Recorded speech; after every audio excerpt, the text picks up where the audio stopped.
Halo, we Kimwaga. Naam, naambie familia. Wewe wa kusoma. Eti dunia huwa inazunguka.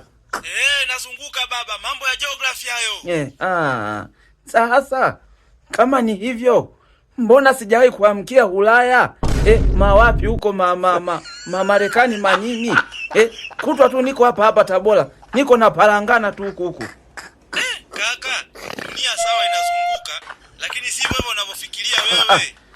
Dunia sinazunguka. Dunia ndio inazunguka, lakini sio wewe. Sio mimi tena. Kwani mimi niko wapi? Upo duniani. Haya, dunia umesema inafanyaje? Inazunguka. Sasa naye kumbe ulisoma sijui. Naye ulipalangana tu hivyo kapita. Kwa nini sasa niko hapa kama dunia inazunguka? Nisikilize. Dunia sawa inazunguka, lakini kwa eneo ulilopo wewe, pia na wewe unazunguka nayo. Msikia kwanza. Wewe kwani sasa hivi uko wapi? Muone kama